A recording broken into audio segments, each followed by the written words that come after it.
Hello friends, कैसे हैं आप लोग। आज हम लोग पढ़ेंगे master in gender and development studies MHGD MGS 004 के खंड 1 में इकाई 1 नीति निर्धारण में जेंडर चेतना का औचित्य। तो इसमें हम आज आपके लिए लेकर आए हैं जेंडर चेतना क्या है। तो वीडियो स्टार्ट करने से पहले जो भी फ्रेंड्स हमारे चैनल पे नए आए हैं कृपया चैनल को सब्सक्राइब कर ले और बेल आइकन को प्रेस कर दे ताकि जो भी लेटेस्ट वीडियो हमारे चैनल पे आए वो सबसे पहले आपको मिल सके। तो आइए ज्यादा टाइम को ना किल करते हुए चलते हैं अपने टॉपिक पर, जेंडर चेतना क्या है। आइए वीडियो को स्टार्ट करते हैं। जेंडर संचेतना से जेंडर मुद्दों की पहचान होती है। जेंडर संचेतना में 3 आवश्यक तत्व है। पहला, महिलाओं के विभिन्न और विशिष्ट जरूरतों की पहचान। दूसरा, उनके कल्याण, असुविधित समूह और उत्पादन के कारकों पर पहुंच और नियंत्रण की कमी। तीसरा है तीसरा तत्व है क्या महिलाओं का विकास बढ़ती हुई समानता और पुरुषों से संबंधित महिलाओं के लिए सशक्तिकरण की ओर प्रगति कर रहा है। ये बातें लोंगवे ने सन 1991 में कही है।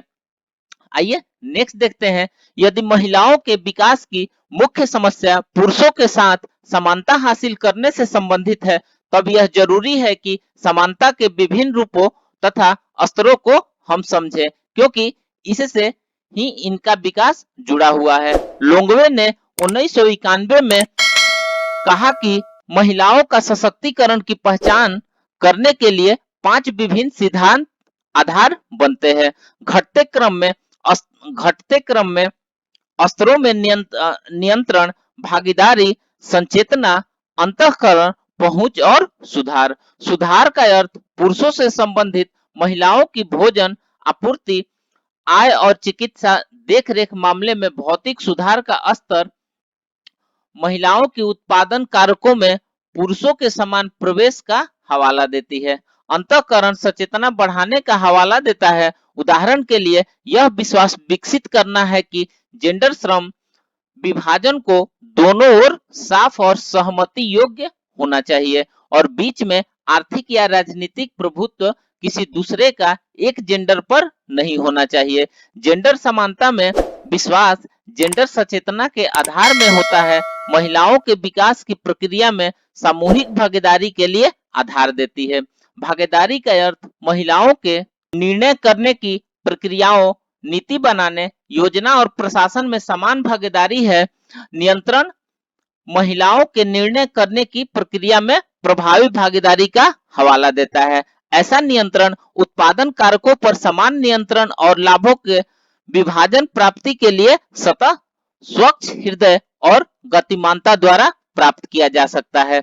यहाँ एक महत्वपूर्ण विचार यह है कि हमें संबोधित करने की आवश्यकता है। हमें जेंडर और विकास की सिर्फ महिलाओं पर ध्यान केंद्रित करने की क्यों आवश्यकता है, जबकि महिलाओं के योजना अभ्यास को केंद्रित ढंग से पहचाना गया था। उनकी समस्याओं को उनके जेंडर की शर्तों पर देखा गया था। जैसा कि आप जानते हैं, लिंग पुरुषों की तुलना में उनके जैविक अंतरों का हवाला देता है, जबकि जेंडर पुरुष और महिलाओं के बीच समानता और सामाजिक रिश्तों जो उनकी अधीनता की नींव है पर केंद्रीभूत होता है। जैसा कि मोजर मानते हैं, जेंडर चेतना उपागम ऐसे तरीकों से संबंधित है जिसमें ऐसे रिश्ते समाज द्वारा निर्मित हैं जिनमें पुरुष और महिलाएं समाज में अलग अलग भूमिका निभाते हैं और उनके जेंडर अलगाव विचारधारा, ऐतिहासिकता, धर्म, जाति, आर्थिक और सांस्कृतिक निर्णय को